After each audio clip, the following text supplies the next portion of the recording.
Salam alaikum wa rahmatullah. Bonjour à tout le monde.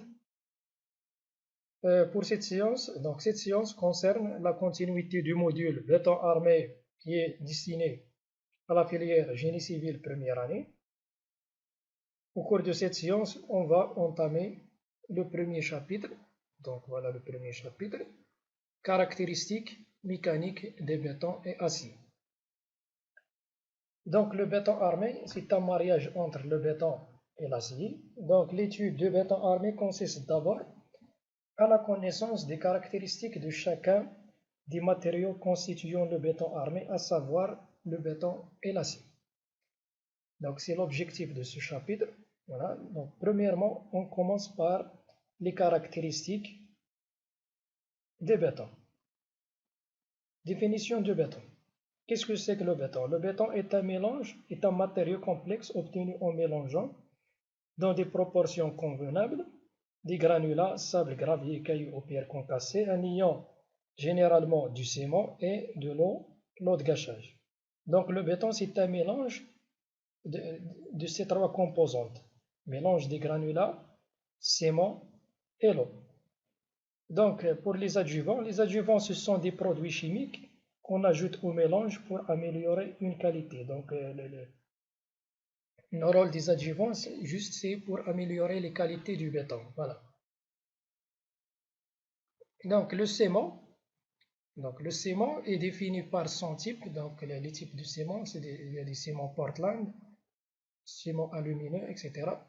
Donc ça dépend de la composition du ciment.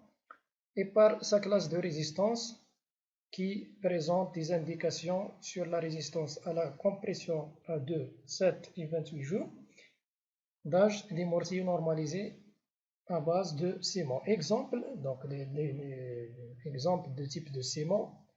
Donc ciment Portland artificiel, par exemple CPA 45, CPA 55, etc.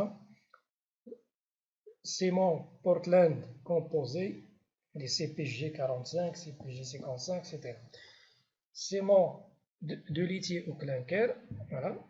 Généralement, on pratique les ciments CEM1 et CEM2, c'est-à-dire ciment Portland artificiel et ciment Portland composé, de classe de résistance 32,5 et 42,5 sont les plus utilisés. Voilà. Les ciment ديال CPG 45, CPG 45, CPG 55, CPA 45, CPA 55. Donc هادو هما اللي كيتستعملوا بزاف بالنسبه للبيتون ارمي. L'eau de gâchage.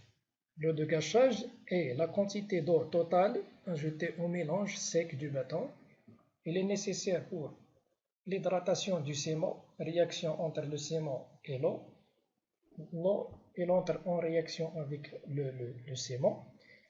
Deuxièmement, la facilité de mise en place du béton, c'est-à-dire l'ouvrabilité. Donc l'eau, elle assure la facilité de la mise en place, c'est-à-dire la maniabilité et l'ouvrabilité du béton. L'eau de gâchage doit être propre.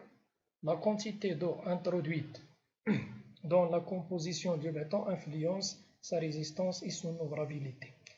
Donc الماء يعني كيأثر على la résistance ديال البيطون على l'ouvrabilité. يعني إلا كان الماء كثير مثلا غادي يكون la résistance غادي تنقص و l'ouvrabilité غادي تزاد. إلا كان الماء قليل la résistance غادي تطلع و l'ouvrabilité غادي تنقص. يعني البيطون غادي يولي un béton ferme يعني مجموع ناشف. La quantité d'eau utilisée dans un mélange est calculée par rapport selon l'ouvrabilité et la résistance du béton désiré. Donc le rapport eau sur ciment pour les bétons courants varie entre 0,4 et 0,7. Donc pour les quantités d'eau, elle dépend, donc le dosage de l'eau dépend de l'ouvrabilité souhaitée et la résistance du béton souhaitée. Généralement, le dosage de l'eau dépend du dosage du ciment par le rapport E sur C. E, c'est le dosage de l'eau, C, c'est le dosage du ciment. Donc généralement, E sur C, il est compris entre 0,4 et 0,7. Le sable. Le sable est constitué des grains inférieurs à 5 mm, c'est-à-dire le diamètre des grains du sable est inférieur à 5 mm. Il peut être naturel, ce sable peut être naturel, c'est-à-dire d'origine rivière ou bien rivage de la mer, ou artificiel obtenu par concassage des roches dures, exemple calcaire, granit, quartzite. Voilà. Les trois types de sable. Donc sable fin. Donc le sable, c'est un mélange de sable fin, sable moyen, sable gros. Sable fin, c'est la classe 008-0315, c'est-à-dire les diamètres compris entre 0,08 à 0,315 mm. Sable moyen, c'est la classe 0,315-1,25. Sable gros, 1,25-5 mm. Gravier. Les graviers sont des matériaux inertes d'un diamètre variant entre 5 à 40 mm provenant de roches naturelles ou artificielles, utilisées telles quelles ou concassées. Elles représentent 60 à 80% du volume du béton et influencent fortement ses propriétés, le dosage et le coût des mélanges. Voilà. Donc, les granulats sont constitués par des grains rocheux dont la taille est comprise entre 5 et 40 mm. Donc, les granulats ou bien les graves qu'on peut utiliser, donc on peut utiliser les graves G1, G2, G3. Donc G1 c'est 5, c'est la classe 5-15 ou bien 5-16. G2 c'est la classe 15-25, on peut utiliser 16-32. 25, G3, 25-40 ou on peut utiliser encore 32-63. On distingue gravier roulé extrait du lait du rivière, gravier concassé extrait par concassage des roches. Donc pour les graviers roulés, c'est des graviers d'origine rivière directement utilisés sans concassage. Ils sont dits roulés. Les graviers concassés sont extraits du concasseur, c'est des roches concassées. Voilà. Adjuvants. Les adjuvants en poudre ou en liquide, ils sont incorporés lors de la fabrication malaxage du béton pour modifier ses propriétés à l'état frais, ouvrabilité ou durci, prise et durcissement. Ils sont classés selon l'action principale qui les définit. On peut citer. Donc, pour les trois types des adjuvants, il y a des adjuvants plastifiants ou superplastifiants. C'est pour améliorer l'ouvrabilité et réduction d'eau. C'est des adjuvants qui permettent de réduire le volume de dosage de l'eau et d'augmenter l'ouvrabilité. Les accélérateurs de prise ou de durcissement, ils accélèrent la prise du béton.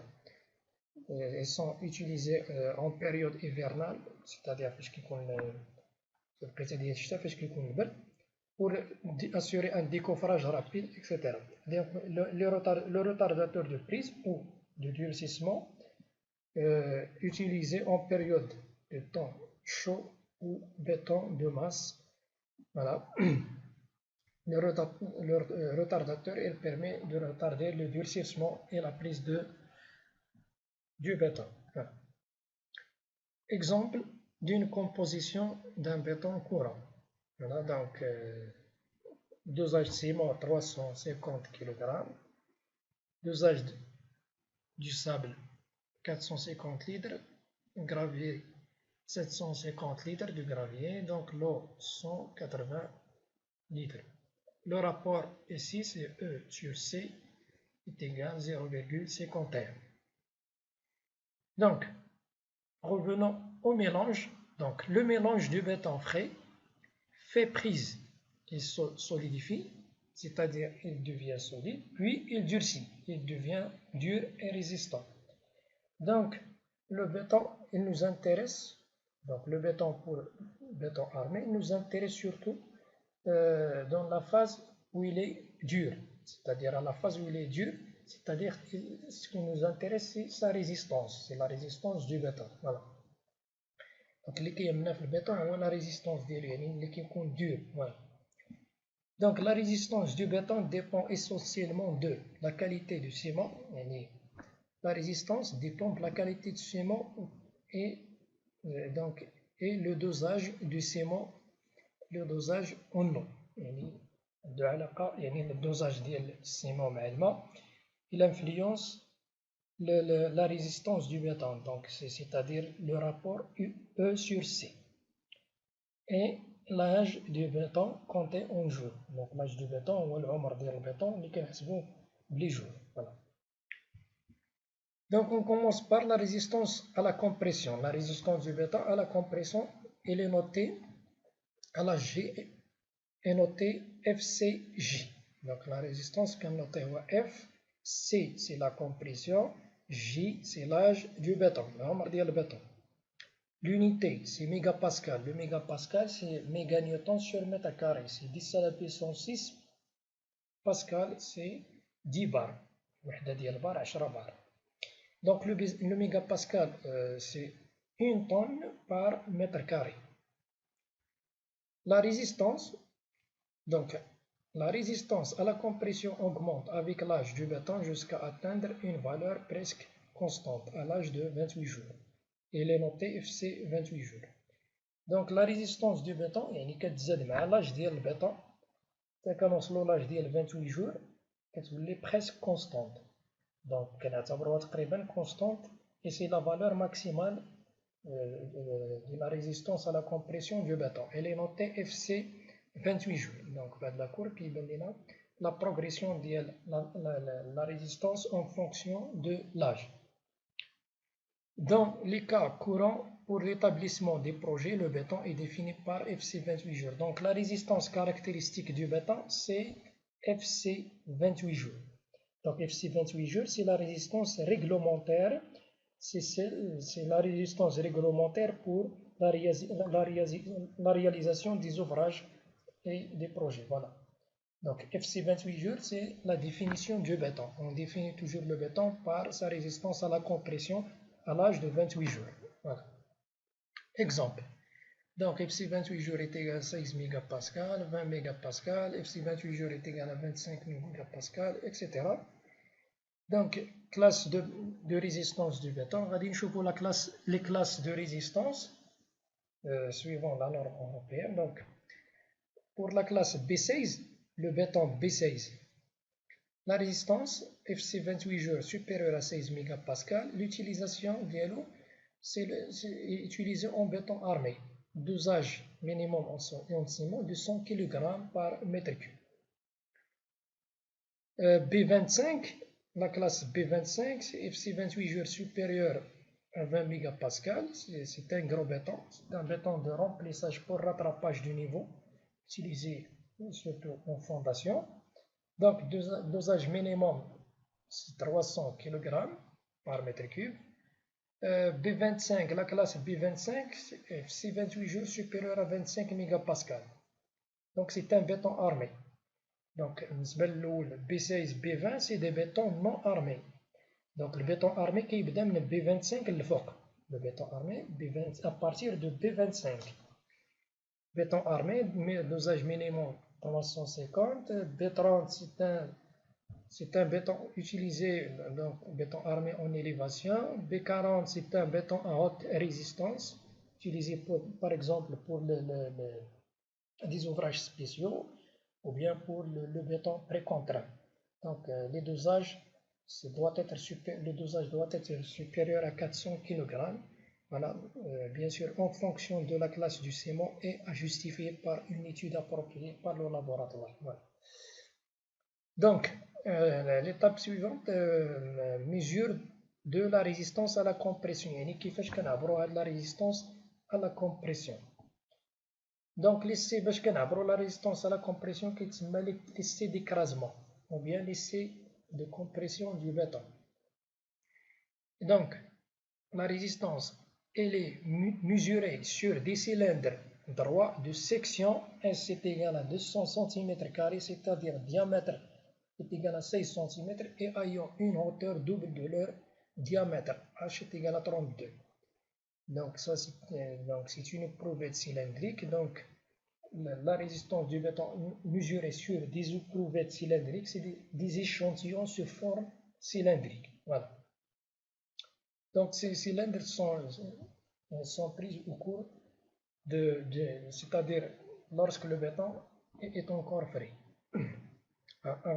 juste avant la mise en place du béton dans le coffrage. Donc le laboratoire s'assure de prendre des échantillons sous forme cylindrique, puis qui seront stockés, voilà, par le laboratoire. L'essai de compression consiste à appliquer une force de compression sur l'éprouvette cylindrique jusqu'à l'écrasement. Donc l'essai de compression, c'est-à-dire à l'âge G, كناخدو l'éprouvette وكنديرو لها l'essai d'écrasement. يعني on l'écrase يعني كنهرسوها كنابليكيو واحد لا فورس على السيلندر حتى كيتهرس. Voilà. Donc la machine utilisée, c'est la presse à béton. Donc le principe, il consiste à appliquer une force sur le cylindre jusqu'à l'écrasement. Voilà. Donc, exemple, on va voir un exemple. Donc, calculer la résistance à la compression du béton à 28 jours, sachant que la charge à la rupture appliquée sur l'éprouvette du béton est F est égal à 500 kN, c'est-à-dire on a fait un essai d'écrasement. On a fait un essai d'écrasement à l'éprouvette qui تجرست بواحد la force ديال F est égal à 500 kN. Donc, alors, quelle est la résistance? Quelle serait la résistance FC 28 jours? Donc, FC 28 jours est égal à la force divisée par la surface du cylindre. F divisé par S. Voilà. 500 kN divisé par 200 cm². 200 cm², c'est la surface du cylindre. Donc voilà, 500 sur 200, on dit ça à puissance moins 2 mètres au carré. Donc c'est la conversion des unités en centimètres carrés en mètres carrés. Finalement, on obtient 25 000 kN par mètre carré, c'est-à-dire 25 000 kilopascal, c'est-à-dire 25 est égal à 25 mégapascal. Voilà. Donc, si on connaît la FC 28 jours d'un béton, on peut évaluer FCG par les formules suivantes. Si G est inférieur strictement à 28 jours. Donc مثلا عندنا واحد البيطون كنعرفو اف سي 28 جور ديالو وبغينا يعني نحسبو ولا نعرفو لا ريزيستونس ديالو في واحد لاج اللي هو قل من 28 جور يعني بلا ما نديرو ليسي. دونك كنستعملو هاد لي فورمول وهاد لي فورمول كيعطيونا سي دي فالور ابروكسيماتيف يعني الا بغينا لا فالور اكزاكت اون دوا فير ليسي. فوالا دونك عندنا دو فورمول بور اف سي 28 جور inférieur à 40 mégapascal. Deuxième formule pour FC 28 jours supérieur à 40, strictement supérieur à 40 mégapascal. Donc FCG, donc, pour la première formule, FCG c'est J divisé par J c'est le jour, par 4,76 plus 0,83 J fois FC 28 jours. Voilà.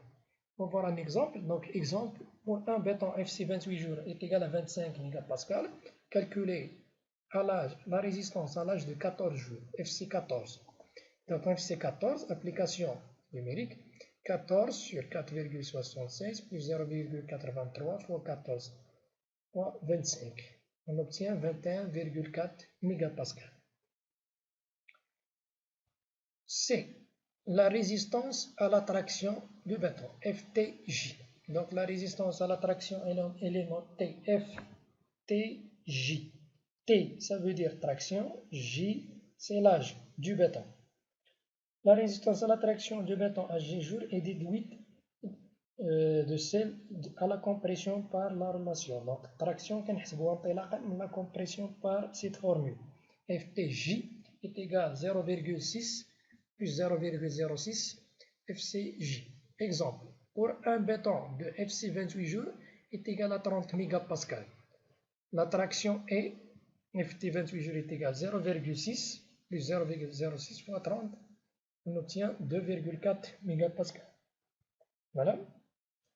Donc, ce tableau résume quelques calculs de la traction du béton pour quelques bétons. Donc, pour le béton 16 mégapascal, traction 1,56, 20, 1,8, béton 25, 2,1, béton 30, 2,4. Donc si on fait la comparaison entre traction du béton et la compression du béton, on va remarquer que la traction est très faible par rapport à la compression. Voilà. Remarque, la résistance à la traction est très faible par rapport à la compression. On dit que le béton est faible en traction. Donc بالنسبة للبيتون يعني هذه لا روماركس مهمة بزاف. دونك هذه هي النتيجة اللي بغينا نوصلوا ليها. Donc c'est que la traction du béton, le béton est faible en traction, est très faible en traction. Le béton ضعيف traction, c'est négligeable. La traction, la résistance à la traction elle est négligeable par rapport à la résistance à la compression. Voilà. Donc كنشوفوا هنا مثلا في الكompression 30 في traction 2,4. Voilà, donc c'est une différence très importante. Voilà. Donc le béton ما كنعولوش عليه في traction. Le béton il résiste à la compression, mais en traction, il est très faible. Voilà. 2. Donc, résistance caractéristique des aciers. Donc, dans la partie, on va voir les caractéristiques mécaniques des aciers. Voilà.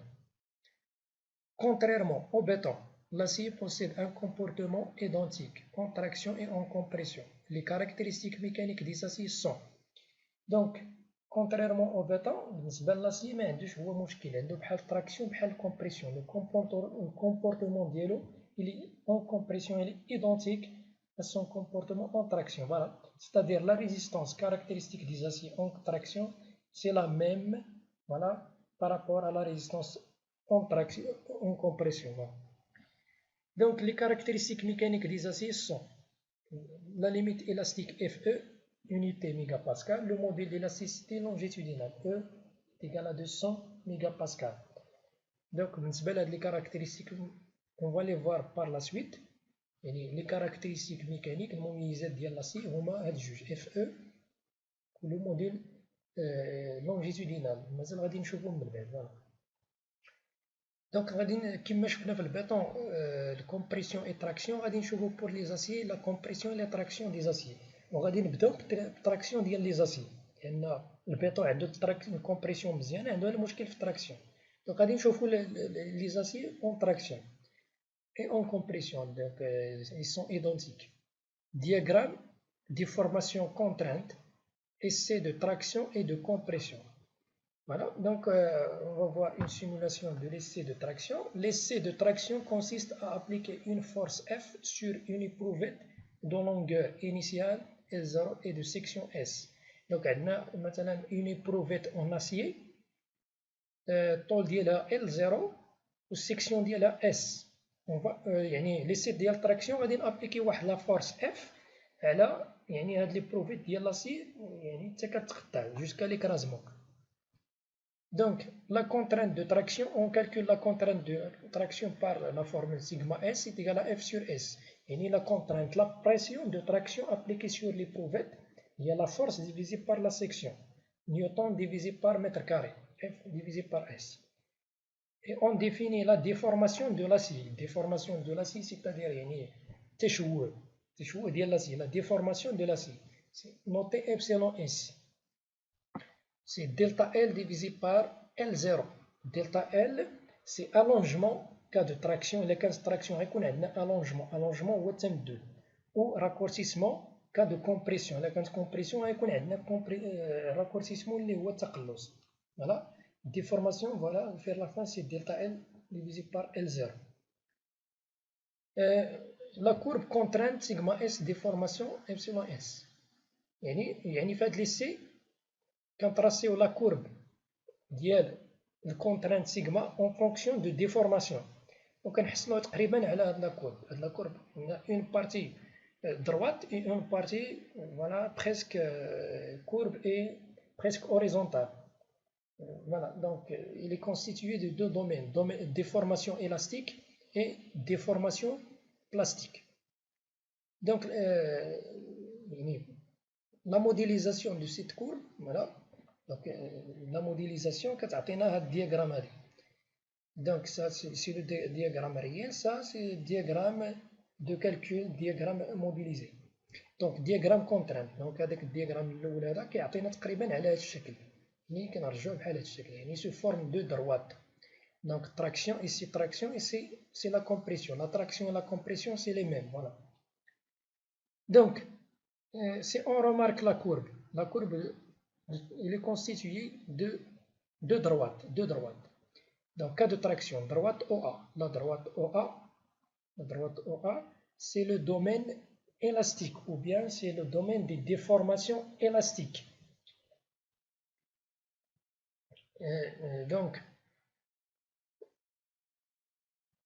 Donc avec voilà, epsilon, la déformation est égale à FE.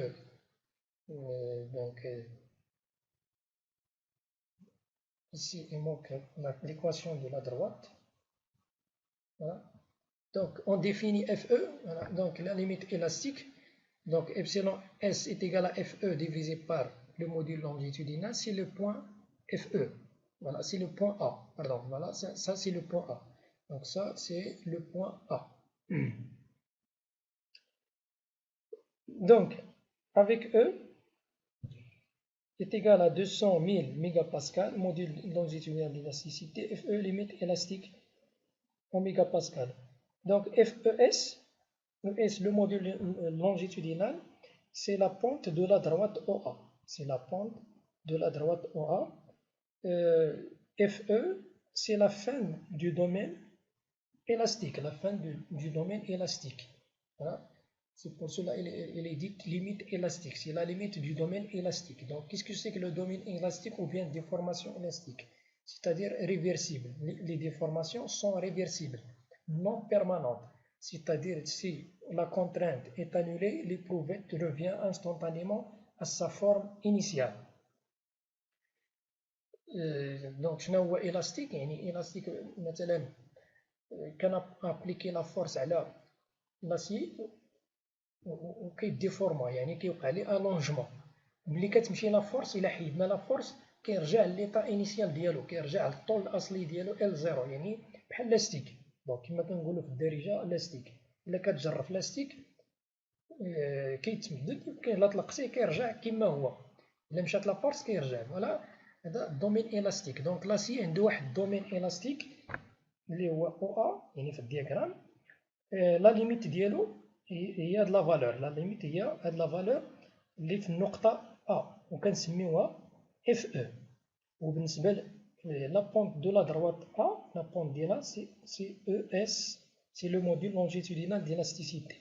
FE c'est une contrainte en mégapascal. Domaine des formations, donc la partie AB, domaine AB, pardon, la droite AB. Donc la droite AB, c'est le domaine plastique.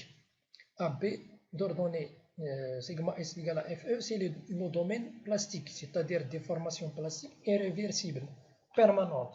هنا كيكونوا بالنسبة للدومين بلاستيك، هنا كيكونوا لي ديفورماسيون كيكونوا بيرمانونت، يعني واخا ما كتمشي لا فورس كيبقاو لي ديفورماسيون، يعني بلاستيك. بحال كما كنقولوا في الدارجه، الا خديتي البلاستيك مثلا، الا كتجبد في البلاستيك كيديطوندا، كيتمدد، الا طلقتي لا فورس كيبقى محتفظ بالديفورماسيون ديالو. دونك حتى هنا لاسي عنده واحد الدومين اللي هو بلاستيك. فوقاش كيوصل لاسي للدومين بلاستيك؟ الا كانت لا كونترانت، الا كانت لا فورس واصله اف او.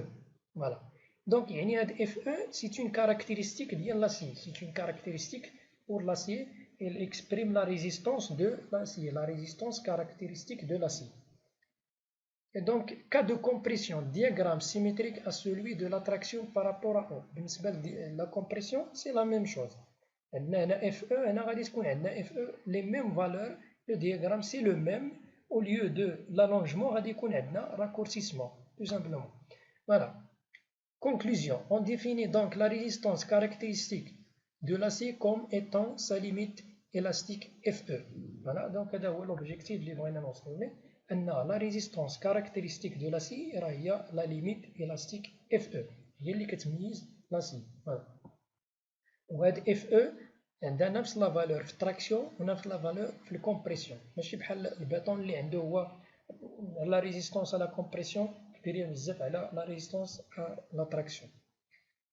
Les aciers utilisés en armature de béton armé sont désignés pour les armatures utilisées pour le béton armé, elles sont désignées par leur forme. La forme ils sont sous forme de barres qui connaissent على شكل barrades, c'est des barres lisses ou bien des barres haute adhérence. مثلا في la figure هنا c'est une barre haute adhérence. Les barres haute adhérence هما اللي فيهم البارات اللي فيهم لي فيرو، فيهم دي فيرو، فيها ديك الزواقه لا سيرفاس ديالها. لي بار ليس هما سي لي بار اللي كيكونوا لا سيرفاس ديالهم ليس، ما فيهمش هاد لي فيرو. فوالا دونك دوزيام كاركتيرستيك سي لور ليميت الاستيك. يعني دابا باش كنميزو لي زارماتور ديال البيطون ارمي، لي زاسي البيطون ارمي على لي زاسي اللي كيستعملوا في لي زوتر دومين، هو لا فورم ديالهم كيكونوا على شكل برات الليس ولا الهوت اديرونس. والمميزه الثانيه سي لور ليميت الاستيك اكسبريمي او ميغا باسكال. السامبول اللي هو مثلا او ماجوسكول، يعني السامبول اللي كنستعملو بالنسبه لهاد لي زاسي اكزومبل نستعملو هاد السامبول هذا اف او كيتبعو او ماجوسكول واحد الرقم مثلا 235. اش كيعني هذا الرمز؟ ان اف او سي لاسيي، سي ان اسيي، او ماجوسكول 235 يعني ان هاد لاسيي ليميت الاستيك ديالو اف او كتساوي 235 ميغا باسكال. Donc, dans le domaine du BTP, les aciers utilisés sont, les types d'aciers utilisés في BTP بالنسبة كاينين 4. بالنسبة للرون ليس دو نيونس. الرون ليس فيه دو ليميت الاستيك، جوج ديال ليميت الاستيك اف او 215 اف او 235.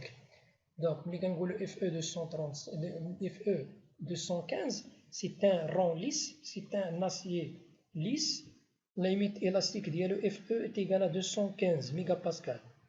Donc un FE 235, c'est-à-dire c'est un lisse, limite élastique ديالو FE est égal à 235 mégapascal.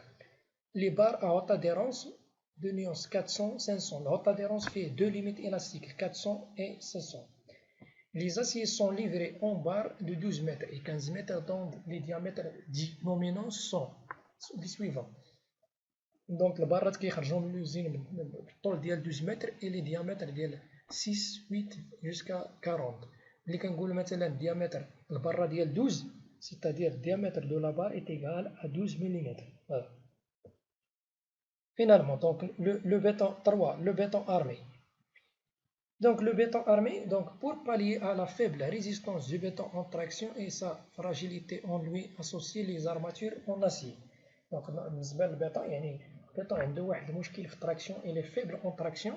دونك هنا بالنسبه للاسيي ما عندوش هو مشكل في التراكسيون ولا الكومبريسيون، دونك كنزيدو لي زاسيي البيطون كيعطينا لو ماتيريو اللي هو بيطون ارمي. فوالا دونك الدور ديال لي زارماتور سي ابسورب لي زيفور دو تراكسيون، لو بيطون ابسورب لي زيفور دو كومبريسيون. Voilà, donc le poids volumique du béton armé. Donc le poids volumique du béton armé est 25 kN par mètre cube. C'est un poids volumique réglementaire, c'est-à-dire 25 000 N par mètre cube. Yani 1 mètre cube du béton armé, voilà, elle représente donc un poids de 25 kN. La masse volumique du béton armé, c'est 2,5 tonnes par mètre cube. Le poids volumique du béton non armé est 24 kN par mètre cube, c'est-à-dire 24 000 N par mètre cube. La masse volumique du béton non armé, 2,4 tonnes par mètre cube. Dans un bâtiment, la structure porteuse est constituée des ouvrages en béton armé suivants. Donc maintenant, on a la structure du bâtiment. Donc le bâtiment fait la structure porteuse. Une structure porteuse, c'est la structure qui supporte les charges. La structure porteuse elle est constituée des ouvrages en béton armé, à savoir est constituée des poteaux et semelles qui travaillent en compression, les poutres et les dalles qui travaillent en flexion, c'est-à-dire compression et traction.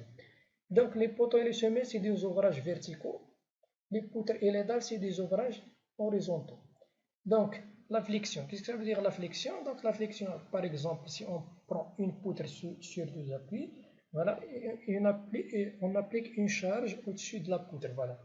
Donc, suivant la déformation de la poutre, on va obtenir sur la zone supérieure une zone comprimée. Sur la partie supérieure, le béton est comprimé. Sur la partie inférieure, le béton est tendu, c'est-à-dire compression, traction en même temps dans un élément en béton armé. c'est ça la flexion.